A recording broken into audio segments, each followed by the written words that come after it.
Timothy Snyder had a really interesting article a few weeks before all of this happened, saying that the moment when open politics starts in an autocratic society or in an autocratic system, that's the start of the end. When government officials begin to beef with each other openly, and that politics starts to take hold, that's a signal of maybe not the imminent collapse of an autocratic system, but a very dangerous moment for the dictator in charge.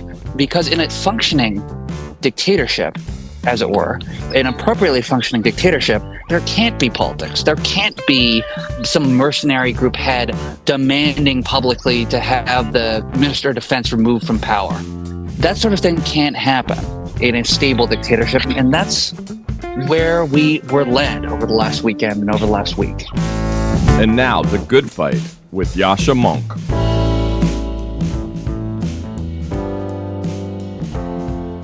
My occasional spiel today is, perhaps unusually, about a piece of very good news. The Supreme Court was asked to rule in a complicated case about a North Carolina statute, but put to the test a really threatening idea about American democracy, what some people have called the independent state legislature doctrine. According to this idea, the administration of federal elections would be so fully in the control and the gift of individual states that the Supreme Court and federal institutions would have minimal standing to redress very clear and blatant abuses of the law.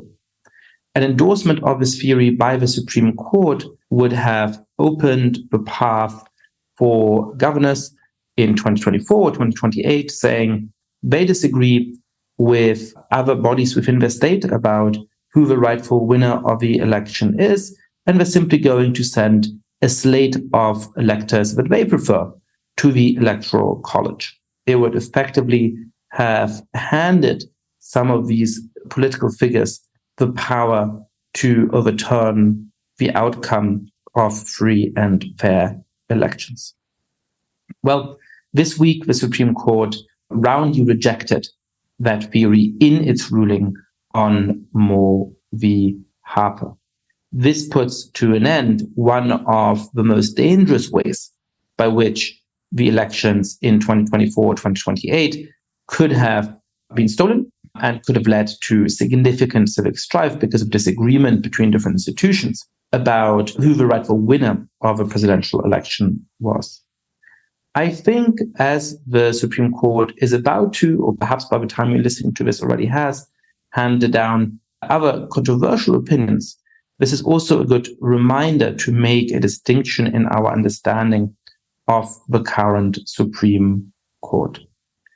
It is certainly a conservative court that is willing to significantly change the legal status quo on issues about which both progressives and conservatives have very strong views. It is willing to be revisionary in a very significant way, as we've seen with its ruling on abortion last year. But it is so far a court which clearly stands for democratic institutions and the rule of law. It has consistently rejected lawsuits by Donald Trump about the 2020 election, and it has now rejected one of the most dangerous legal theories that would have empowered future such efforts. There was a 6-3 majority in this case. The 6 justices that rejected the theory wholesale include conservative-leaning judges who were appointed by Republican presidents, including John Roberts, Brett Kavanaugh, and Amy Coney Barrett. And it's also worth noting, here we're getting into intricacies, that the 3 people who dissented from this ruling did not embrace at least a strong version of the independent legislature theory either.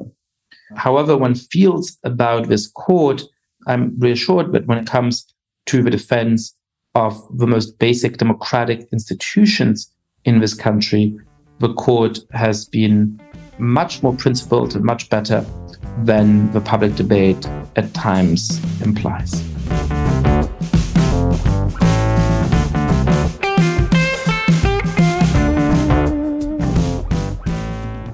My guest today is Tim Mak. Tim has been with NPR, with National Public Radio, in a variety of roles, including as the Washington Investigative Correspondent. And he recently left the organization to found a new publication called Counteroffensive, which you can read at counteroffensive.news. We talked today about Tim's impressions of Ukraine, having spent much of the last years in the country. We discuss Ukraine's spring offensive and its prospects for success. We talk about what it would take for this war to end and whether there are any reasons to resist pessimism about how long that will take. We talk about what it is like to try and portray the stories of people living through this terrible war in a way that those of us who are lucky enough not to have had that kind of experience can actually relate to. And finally, we try to think through what Ukraine's future after the war might possibly look like. Tim Mak, welcome back. Thank you so much. So to explain to listeners, we recorded this conversation about 10 days before you're listening to it, if you're listening to it on the day that it's being released. And then just as we were about to publish it, a lot of things happened. So we decided to do a little 15-minute update at the top of the conversation, and then you'll listen to all the interesting, not so newsy, deeper things that we talked about 10 days ago. That's why I said welcome back to Tim. So, Tim, the first obvious question, you are more focused on Ukraine than you are on Russia. But what just happened in Russia with this apparent coup attempt, and how do you think that's going to influence the war? What impact is that going to have on Ukraine? Well, even as someone who watches this pretty closely, I'm dumbfounded by the whole situation. The idea that the head of the Wagner mercenary group, Yevgeny Prigozhin, would launch a armed insurgency and then drive towards Moscow. That wasn't really on my bingo card or on anyone's bingo card in the immediate future, right? That was a really unexpected development.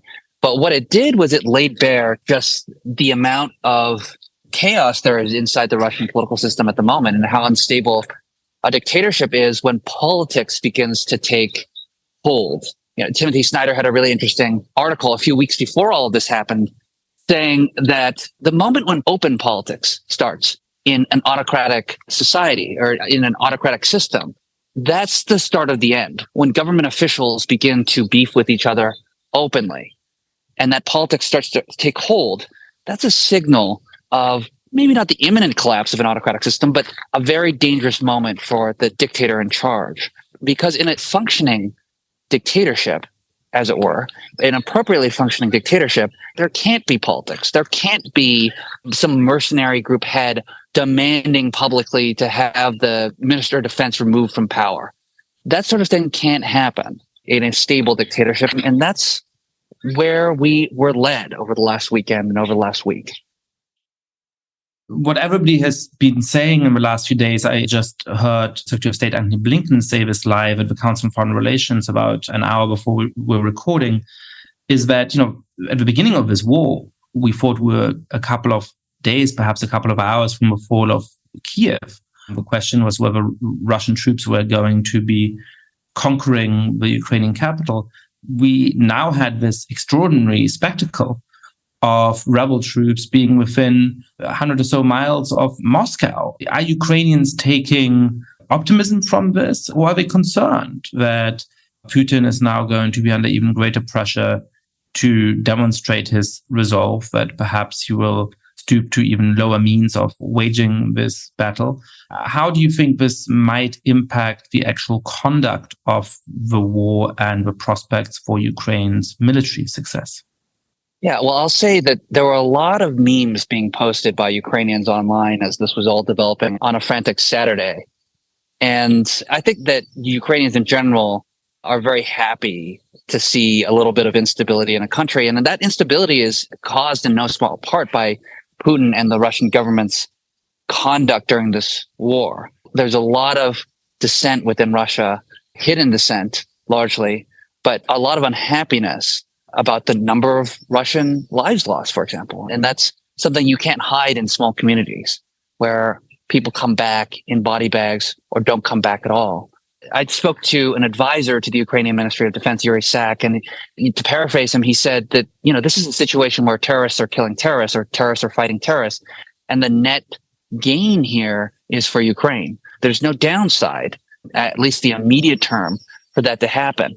And, when you talk to Ukrainians, a lot of them think that a lot of progress needs to be made on the battlefield, but that ultimately, as long as Putin remains in power and as long as Russia remains an imperial dictatorial state, they won't be safe no matter what kind of agreement or what kind of battlefield victories they achieve. And that the ultimate goal to end hostilities does need to involve the collapse of the Russian state itself.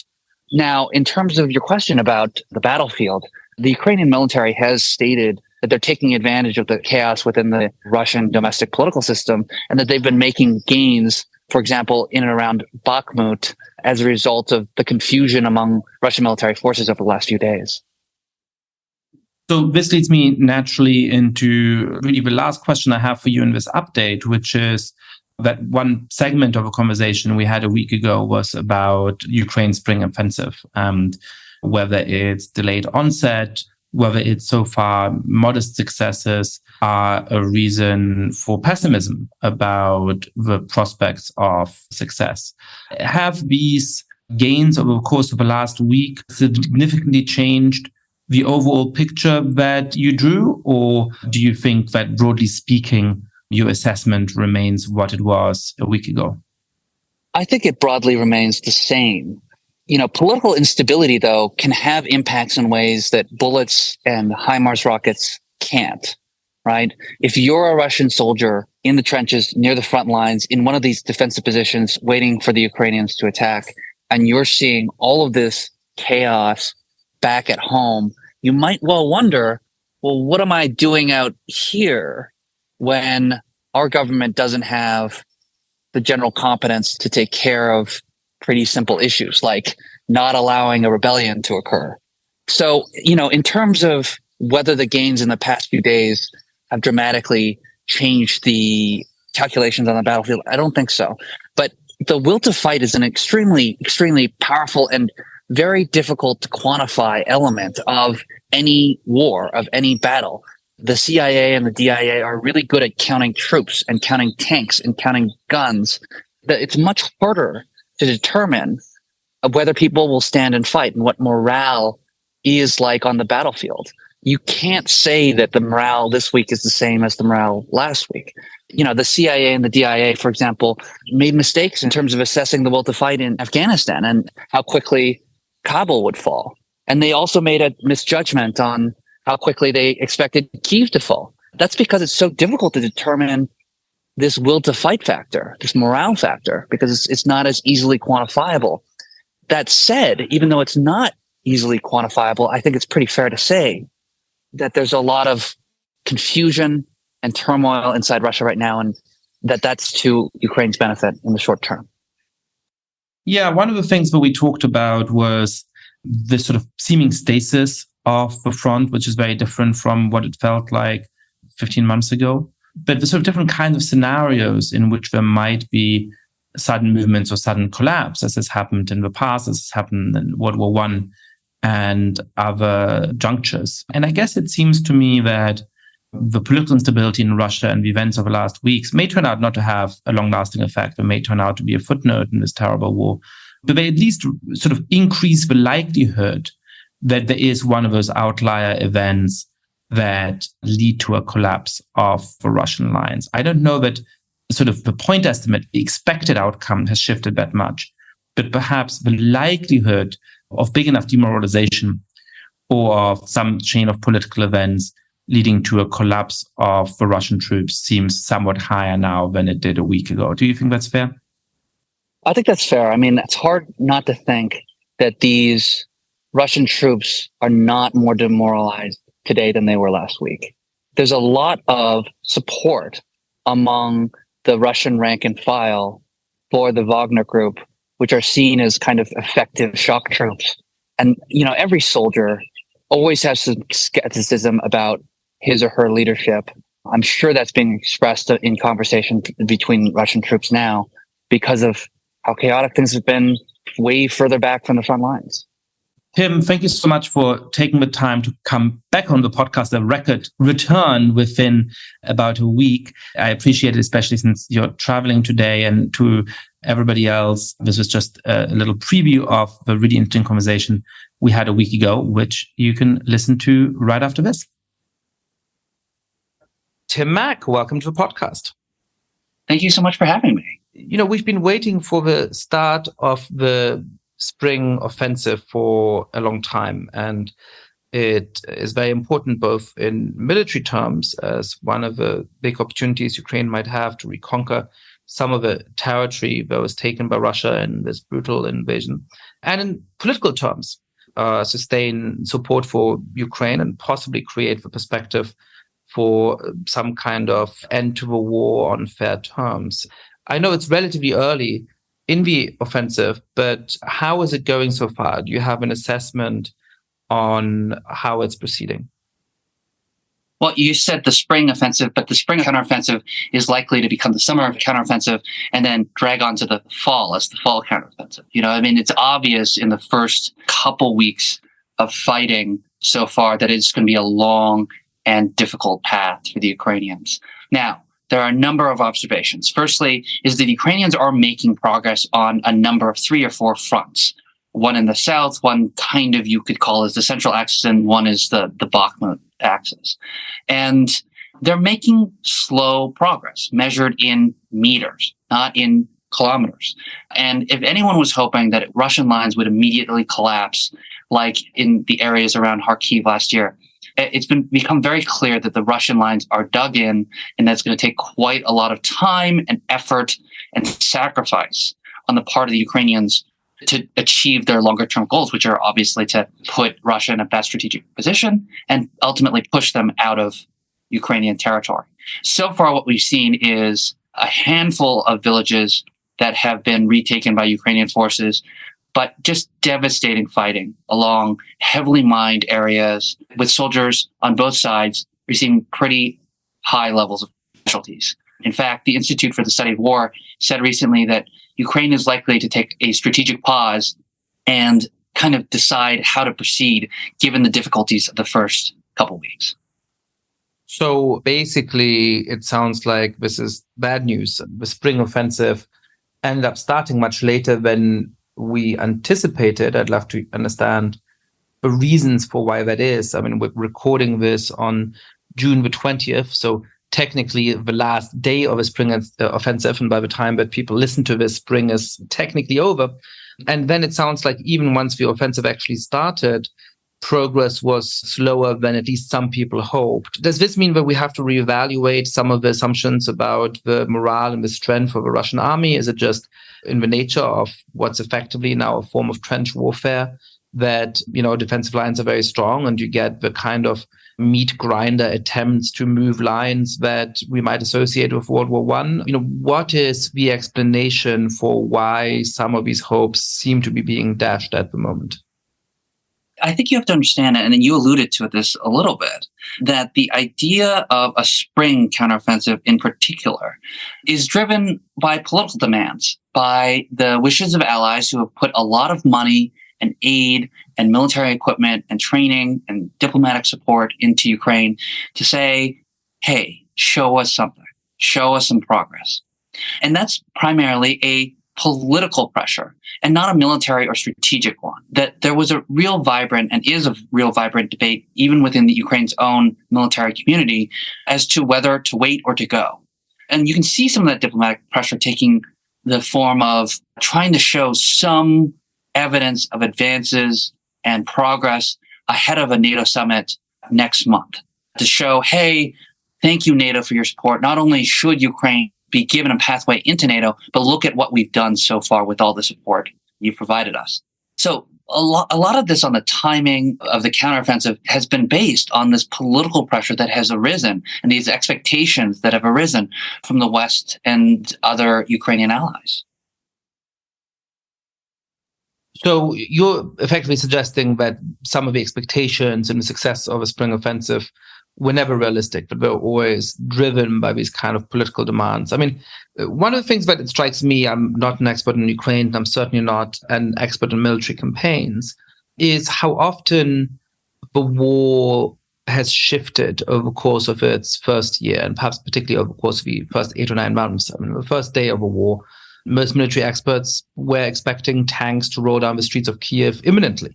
It nearly felt like, cable channels were just waiting for those images to quote unquote finally appear on the TV screens, because of course they would make for good ratings. Then there was a huge surprise in how successful Ukraine was in resisting the attack and then pushing it back to some extent. But then there was a few more shifts where, for a while people started to think Russia is really on the defensive and the Russian army might be about to collapse. That didn't happen. And then the Russians seemed to be on the offensive again, but again, they didn't get as far as they might.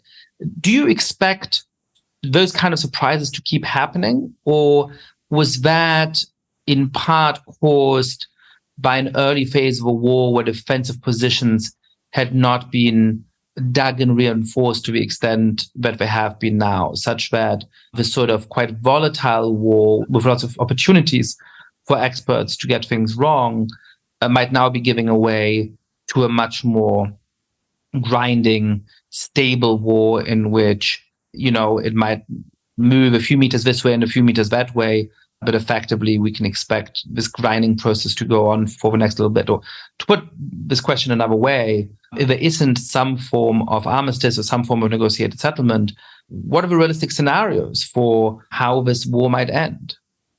You talk to Ukrainians and they're not remotely close to some sort of diplomatic arrangement.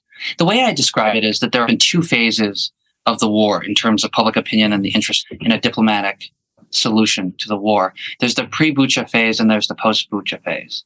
I was in Kyiv when the invasion started, and I remember talking to people hoping that it would be over in 3 weeks, 4 weeks, 2 months, 3 months. But public opinion dramatically changed and hearts really hardened after it became clear that Russia had committed these terrible atrocities just outside of Kyiv. And it wasn't merely that they had killed unarmed civilians or looted areas as they were leaving that area around Kyiv, but it's that I think a lot of Ukrainians had visited those places, had seen the apartments where these atrocities happened, and thought, well, my apartment looks quite a lot like that. That family looks a lot like my family. And after that moment, I think there really was no prospect for any sort of negotiated peace in the medium term. I spoke to one woman, and that conversation will always stick with me. We spoke right after the atrocities in Bucha were revealed. And she works in the medical field. She's a former doctor. She is as empathetic as one can get. She told me, I'm a Christian. I know that I'm taught to love everyone, but I can't forget this.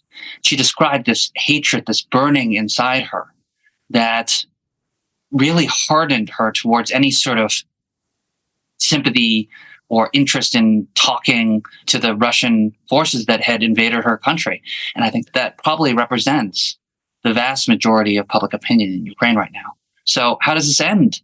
If that's the public opinion, if that's the median person in Ukraine, then it doesn't end. That the only way it ends is on the battlefield. I mean, you look at where the Ukrainian diplomatic position and the Russian diplomatic position is, and it could not be further apart, right? The plans that each side has proposed is basically the other side must give up. And that's not really a recipe for a diplomatic agreement. In terms of, where things are on the battlefield, the expectations have been set, as you wisely point out, by these dramatic movements in terms of control of territory in the first year of the war. And what's obvious is that it's easier to be on the defensive than it is to be on the offensive. American military doctrine is clear about how you need to have a multiple to attack than to defend.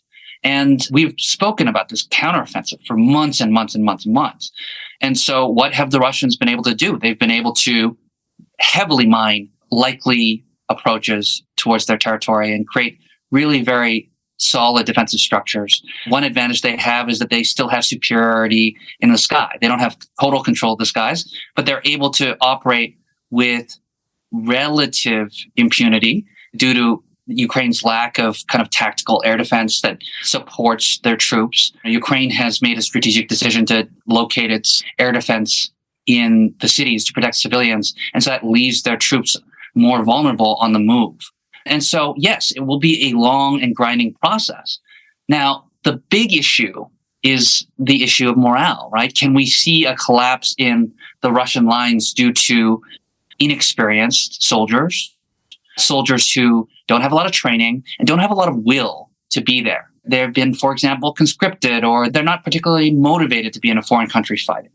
And as the war goes on, you can imagine a scenario where there is a collapse in Russian lines. We're not there yet, obviously, but the counteroffensive is just starting. And I wouldn't try to draw too many conclusions from a couple weeks of fighting.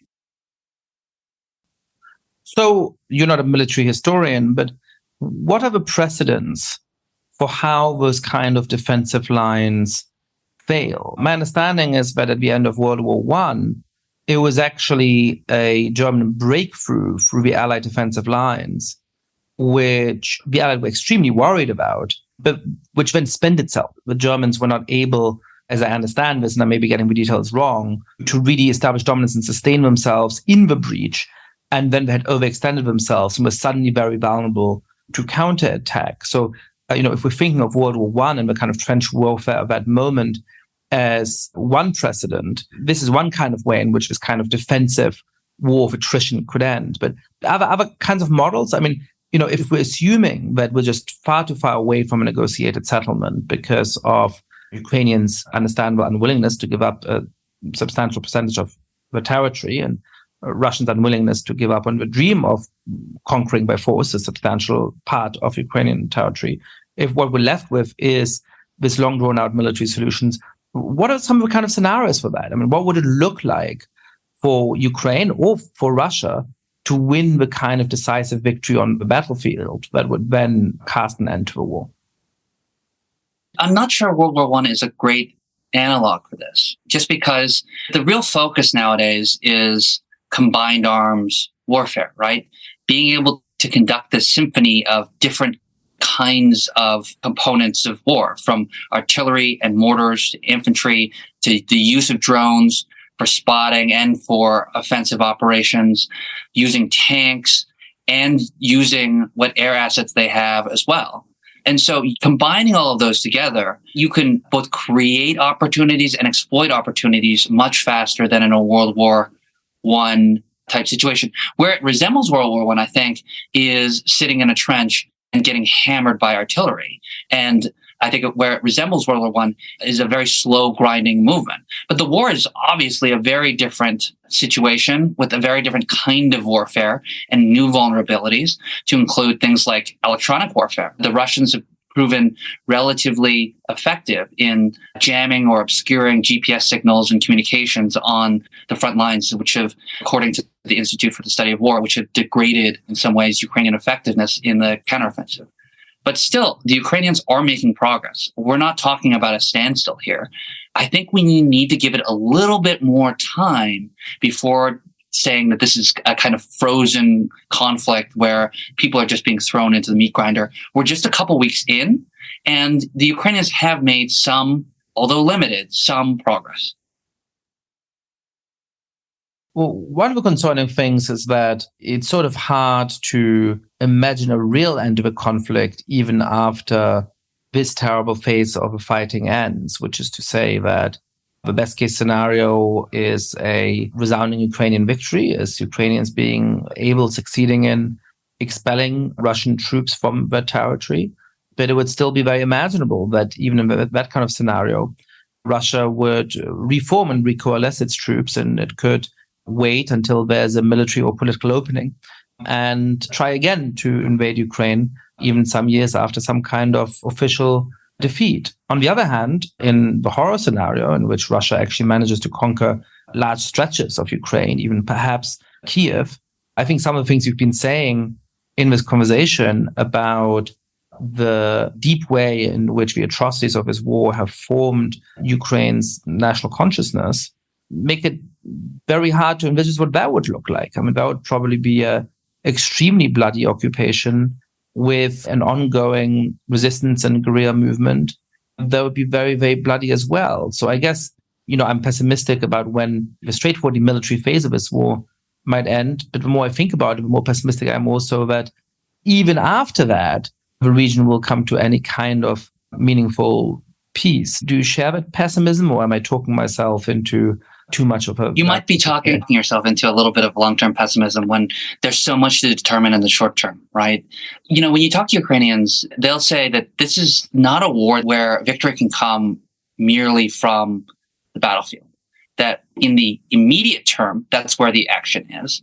But that you're right. I mean, I think most Ukrainians think that a diplomatic solution is foolish for the reason you stated, that any diplomatic solution that involves an armistice would merely be an opportunity for Russia to regroup, retrain, replenish their weaponry, and do this again in some period of time. And so what am I hearing from Ukrainians about this? That this is part of a longer-term project to weaken the Russian state and remove the peril of Russian imperialism from becoming a problem in the long term. Ukrainians think that there are a number of levels on which this war is being fought. Obviously, the battlefield being one of them, but another one being empowering minorities in Russia to revolt and to create additional political instability within Russia. That being a major strategic goal of the Ukrainian government, publicly stated goal of the Ukrainian government, which would reduce Russia's ability in the long term to act as a threat towards Ukraine. So there's the battlefield component, there's kind of the information and political stability component, but there's also kind of a long-term feeling in Ukraine that there's a number of reasons why this war is being fought. One is the obvious one, which is that Russia invaded the country.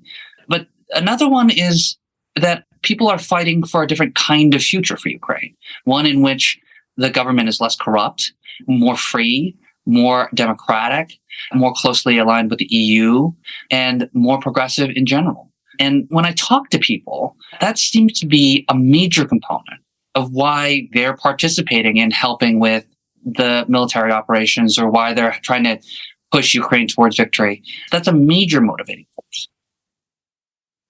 So one of the things that you've mentioned repeatedly in this conversation is, when you talk to Ukrainian people, and that's because you are in fact in the country and are trying to do a different kind of journalism in which you really talk to a lot of people and tell stories about the war. One of the things I'm struck by is that at the beginning of the Ukraine war, it did feel like we were talking about little else. And there was even some critical voices which were saying, you didn't care about Syria, you didn't care about these other places. Why are you all caring so much about Ukraine?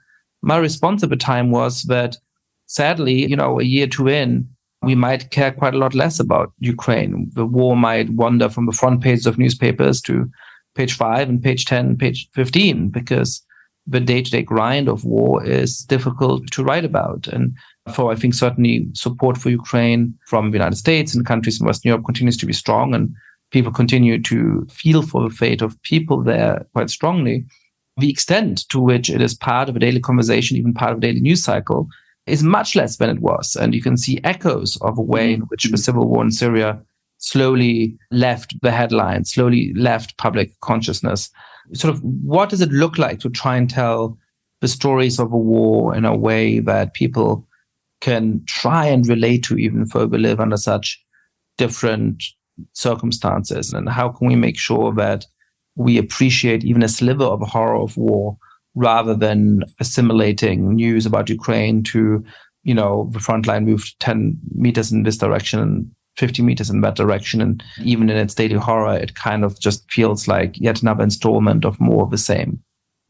So just last month, I launched a publication to address this very issue. There's this problem which I identified, which some people have called Ukraine fatigue, right? That folks are not so interested in hearing the technical details of, the front lines moved from this village that you've never heard of to another village you've never heard of, or that 12 people were killed in a city in the east and 3 people were wounded. So we launched Counteroffensive.news to try to do compelling human interest journalism that motivates people to care about the humans in the war. We look at the news through the lens of a single person who's affected by the news. And we're hoping that breaks through in the sense that people are much more interested if they can empathize with something in a story, that people are much more interested in reading stories about things where they can see themselves. So let me give you an example. We have been writing, for example, about the strikes in Kyiv. But unlike other news outlets who might say, oh, well, at 3:00 in the morning, 12 ballistic missiles were shot down over the skies of Kyiv, what we did instead was we zoomed in on a single individual. One of the ballistic missiles was shot down over the Kyiv zoo, and the shrapnel tore through a tree right in the middle of the zoo. And we found a sketch artist there named Georgie. And we tried to look at the attacks overnight through his experience. We looked at how he heard the explosions at 3:00 in the morning from his home on the left bank and came to work the next day and sat on a bench to work as an artist, getting paid for sketches for people who visited the zoo. And we talked not only about his experience of the overnight strikes, but his life as an artist during the war, how difficult it has been to make a living, how difficult it has been to find himself in a position where he's forced to draw sketches at a zoo to make ends meet. And his shame, for example, in having to do this sort of work when he believes that he has a much higher level of education in art. And we kind of weave that whole story together in a way that we hope is more interesting for the public, that you can relate. If you're interested in art, for example, that you could relate to that sort of thing. And then in the course of reading about a story, you learn the news. You learn about the strikes that happen overnight, almost incidentally, to the human narrative that we're trying to bring to it. So over the course of the last month and a half, what we've done is we've profiled people like Ukrainian fishermen along the Dnipro River who are enduring this terrible ecological catastrophe due to the blowing of the Kakhovka Dam. We've talked to a U.S. fighter who's fighting for Ukraine, and we try to give a sort of immersive experience of what it was like fighting in Bakhmut in the last days before that eastern Ukrainian city fell. We profiled Ukrainian female partisans who are training for action behind enemy lines and how they can continue to resist in areas of Russian occupation. And the way we covered this ongoing counteroffensive, for example, is not just by talking about the movement of military troops, but we profiled a 76-year-old woman who once lived in Orikhiv, which is one of the towns that is a focal point now of the counteroffensive, and how she was forced out of her town due to constant shelling, but still sneaks back into the city despite extreme personal danger to herself because she loves the cats and dogs that are living there with no one to feed them. And so she sneaks back into the city to feed the neighborhood cats and dogs.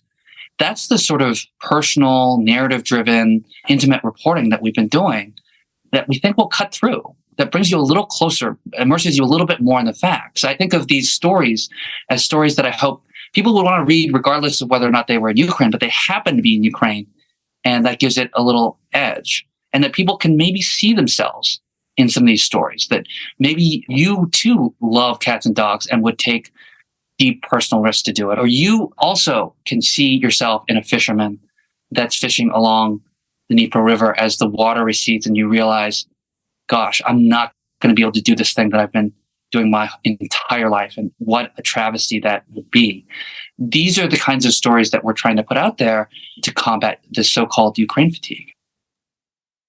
It strikes me that there can be a kind of catch-22 in portraying countries at war, where the natural thing to do is to write about the horror of war, the deep suffering of war, the person who has lost their family or who's severely injured, people who die.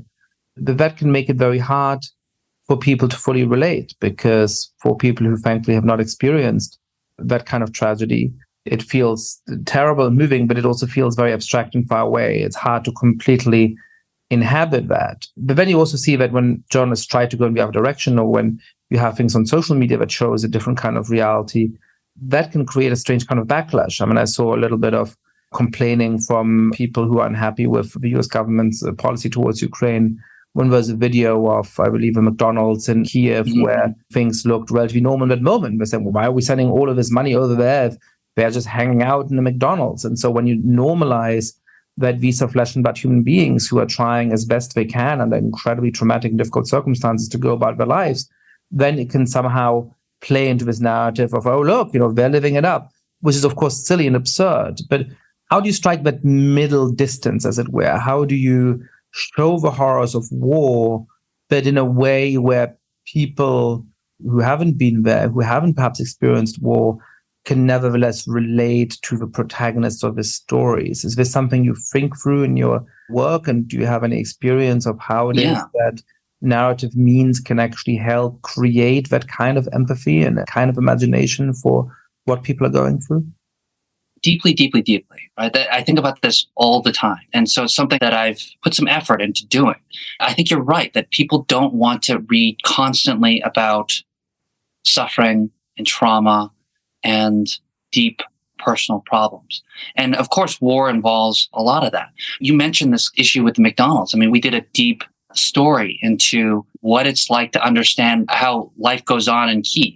The fact that you can get a Big Mac here is one thing, but that you have to realize that after folks eat their McNuggets, everyone heads home before curfew and they wait for, a likely bombardment in the city to start. More nights than not, there have been explosions and air alarms at 2, 3, 4 o'clock in the morning in Kyiv. It's one of the most difficult things to explain to people who are not in Ukraine right now, that the fact that you can get sushi in Kyiv, but also there's this low-level constant fear, this tension of imminent violence at any time. I really found the McDonald's controversy, the fact that there's a functioning and bustling McDonald's in Kyiv, to be a really interesting one, because I think that it touches on a deeper point here. The video was posted originally by someone who heads the Kyiv School of Economics, and his point was, hey, Ukrainians are still trying to live their life, that they're resilient, and the city remains vibrant, as kind of an FU to the Russians who are trying to destroy their way of life and their sense of normalcy. But as you point out, it was then seized upon by opponents of Ukraine, or additional aid to Ukraine, to say, well, that looks like a pretty nice McDonald's to me. Now, reality kind of delivered a pretty striking comeback, because almost as soon as this controversy started, a number of Caliber missiles were launched by Russia at the southern port city of Odessa. And it hit a residential complex and an educational institution and a business center. And would you know it, also a McDonald's, and damaged and destroyed the outside of a McDonald's in Odessa. So, to address the kind of ebb and flow of daily living in Ukraine is a major thing that I'm trying to do, and try to put you there. And you're right, the negative side of things can get boring, which is why we are talking constantly about things like Ukrainian language, this issue of Russian versus Ukrainian language. Why are there so many Russian songs on the Ukrainian list of top hits right now? Can you speak Russian in Ukraine right now? Or how much social backlash will you get? We're talking about Ukrainian language, history, culture, cuisine. One of the things that I like to tell people about, the most interesting fact about Ukraine that I've learned in the last year and a half, is that I don't think that the national dish of Ukraine is borscht, actually. I think it properly is sushi, and no one is ready for that information. But that Ukrainians are obsessed with sushi, and that there's a really interesting geopolitical reason for this. It exploded in popularity after the Orange Revolution in 2004. And I think my theory on this is that it reflected Ukraine's desire to be more worldly, to embrace this sort of non-Russian components of the world, and to be closer to its allies in the West and elsewhere around the globe. So we're doing tons of stories that don't have to do merely with suffering, and we're trying to make it personal. And one of the things that I do with this publication is to be far more casual in my writing style, almost as a letter to the audience. We talk about, for example, I love Vietnamese noodles, pho, and have been on the hunt for a good bowl here in Ukraine for quite some time. And I take readers along for the ride there. There are so many different components of this war. And so I'm glad you mentioned this McDonald's controversy and other ways to pique people's interest, because that's certainly what we're trying to do. How do you balance, as a war correspondent and somebody who now leads a media organization trying to cover this conflict, two different instincts, which I think are both important and valid? One is that you're obviously doing values-driven journalism, that the reason why you're there is in good part that you think that the Ukrainian cause is just and that they're suffering a terrible violent attack from Russia, and that you want to make sure that people hear the stories and continue to keep Ukraine in their minds, and perhaps that, their governments will therefore have a public support to actually give Ukraine the assistance it needs to defend itself against this attack.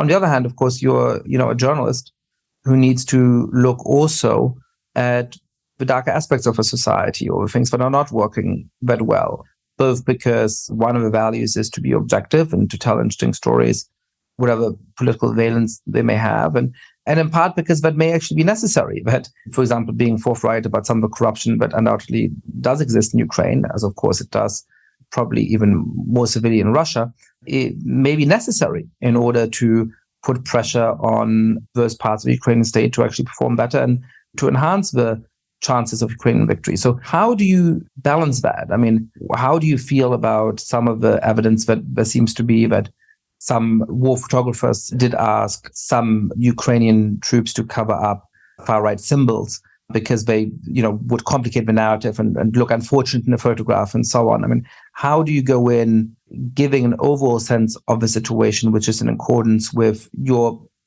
good faith read that Ukraine is clearly the aggrieved party here and anybody decent will be on the side of Ukraine, which is something that I take it you believe and certainly I believe, but without falling into a temptation of making the story too simple, of covering up worrying or unfortunate facts that are also part of that picture? How do you think about accomplishing this balance? So let's start with the values issue. My philosophy on this, and the philosophy of counteroffensive.news, is that empathy and autocracy can exist together, that they can't coexist. That if you tell human stories and you show the impact of oppression on people, the injustice of it screams out, demands some sort of other resolution.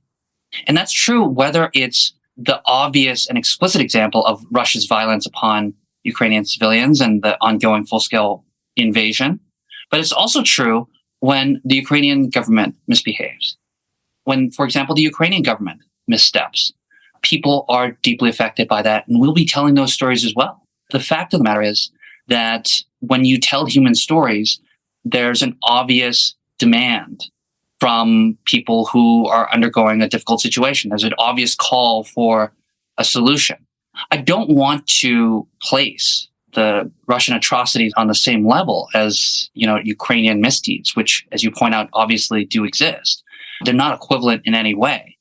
But one thing as a Canadian American journalist that I have in Ukraine is a special privilege, which is that I'm here as a media reporter and I'm able to speak more frankly and more truthfully and more honestly with my audience because my audience demands it. And furthermore, isn't as immersed as the Ukrainian audience in this war. I mean, the Ukrainian audience, quite rightfully and quite understandably, doesn't have a lot of interest or appetite for these sorts of investigative stories because right now their overarching goal is to see the war concluded in their favor. But we have an opportunity to write all sorts of stories on any topic that we like without, as far as I can tell, any sort of pushback from the Ukrainian government. And we will be telling those stories about what it's like to be in Ukraine today.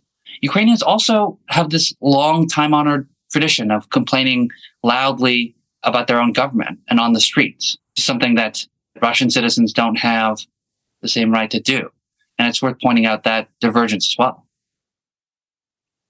What is something that you've learned from being in the country and talking with lots of people and reporting these stories that you think still really is not obvious to reasonably well-informed people outside the country and around the world? What is it that you wish your friends and colleagues in the States would understand about Ukraine or would understand about what it is like to live in a country under this kind of assault that you find persistently people don't get?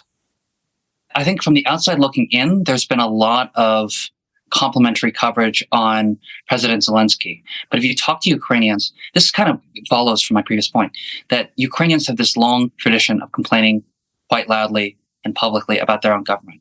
And if you talk to a lot of Ukrainians, you'll find a lot of dissent and a lot of criticism of the Ukrainian government itself. I spoke to someone in Dnipro, which is in central Ukraine and has a large Russian-speaking population. And I spoke to one particular person who was a little bit illustrative of this phenomenon. He said, I didn't vote for Zelensky in the last election, but I've been really proud of the way he has conducted himself as the leader of the country, that he, put his own life at risk and at great personal danger, stayed in Kyiv in the early days of the war. And he's been a great advocate abroad and domestically for the Ukrainian military. He's been able to unify a lot of allies. That being said, though, I wouldn't vote for him next time. That seems to me like a pretty common perspective that I've gotten from a lot of Ukrainians. And when people say that, presumably they also explain why it is that they wouldn't vote for him next time. What are those points of criticism? Yeah, I think that if you look at where Zelensky's approval rating was before the war, it was in the toilet. That Ukrainians, before the full-scale invasion, thought that he could not run a government well and wasn't effective as being president. During the war, I don't think that there are that many folks who are saying that he hasn't been able to be effective as a leader, as a moral voice. But those same criticisms about whether he can be a kind of day-to-day manager, not a moral figure, but someone who can run the machinery of government, those criticisms remain. It kind of reminds you a little bit of Churchill, who the instant World War II was over, British voters rejected him for re-election, didn't think that he would be an appropriate peacetime prime minister. I see that there's a real possibility of that happening in Ukraine because folks still don't have trust in him in terms of the nuts and bolts of government.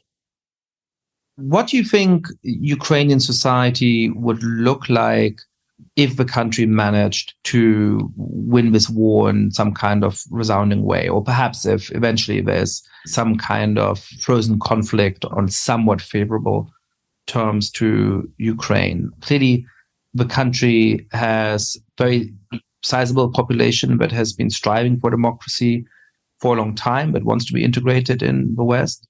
But clearly, it is also the kind of country that is struggling to maintain its democratic institutions in other kinds of contexts. When you look at neighboring countries in Central and Eastern Europe, when you look at other relatively young democracies that do have a history of autocracy, that do have political forces within the country that are not keen on democracy, that do have significant problems of corruption, many of them have also struggled. Do you think it's too early to tell, or is there any kind of way of imagining what a peacetime Ukrainian political system may end up looking like and where the fault lines lie? Presumably Zelensky would try to be re-elected and to stay in power under those circumstances. Do you think it's likely he would lose the election? What kind of candidate might be on the other end of that? I know that this must be by nature quite speculative today, but I'd be interested in hearing your sense from within the country of what Ukraine's midterm political development might look like. I think it's too early to speculate about an election, given that, martial law is still in place and it's very likely that elections will be delayed. It's far too early, given that we don't know the nature of the end of the conflict, or can even really realistically see what that might look like exactly, to predict what would happen in Zelensky's political future. But I can answer your earlier question with a prediction, that question on what does a post-war Ukraine look like? I think that, with one exception, which I'll explain, that there will be a huge gold rush in Ukraine, that Ukraine has shown itself to be a population of entrepreneurial and resilient and highly educated people who are just desperate for the opportunity and infrastructure to join Europe, join the world economy as a leading innovator. And I think Western institutions and companies are just banging on the door, ready to invest in this country. And they've seen all the positive stories of Ukrainian resilience, and they want to be part of the story of Ukrainian recovery and this boom that I think is likely to happen. The exception to this is the issue of corruption, which you talk to any Ukrainian, they'll acknowledge it as an issue. If the courts can be trusted, then Western companies would be very happy to invest and build businesses here in Ukraine. The question is whether or not the courts can be trusted, whether there's an appropriate application of the rule of law, or whether there will be some sort of pay-to-play situation which has existed in some cases in Ukraine in the past. And this is why I said earlier, that there are a couple reasons why this war is being fought. Obviously, one is that Russia invaded, but the other one is that there are a lot of people who think that this war is being fought so that on the other end of it, Ukraine emerges as a less corrupt, more free society. And I think that you'll find that if there is a movement towards autocracy, if there is a kind of squeezing on the freedoms that Ukrainians have felt in the past, that young Ukrainians simply won't put up for it. They've sacrificed so much, and that the people who are still in this country are enduring daily threats of violence because they love the place they're in. They simply won't sit still and take it. And there's already I read in Politico Europe a good story by Jamie Detmer with folks speculating on what sort of active protest and demonstration might be necessary to restore the restrictions on democratic freedoms that are, let's acknowledge, are natural in any war, in any wartime setting. That there's already talk about the need or the possibility of another Maidan uprising in Ukraine if things don't go that way. Ukrainian Democrats and folks who are interested in a free Ukraine know what has worked for them in the past, and they're certainly not going to be shy about it in the future. They feel like their rights are under threat. Tim Mack, thank you so much for coming on the podcast. It's such a pleasure. Thanks for having me.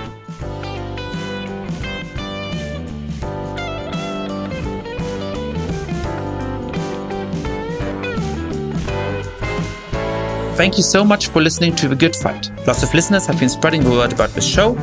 If you too have been enjoying the podcast, please be like, rate the show on iTunes, tell your friends all about it, share it on Facebook or Twitter. And finally, please mail suggestions for great guests or comments about the show to goodfightpod@gmail.com. That's goodfightpod@gmail.com. This recording carries a Creative Commons 4.0 international license. Thanks to Silent Partner for their song, Chess Pieces.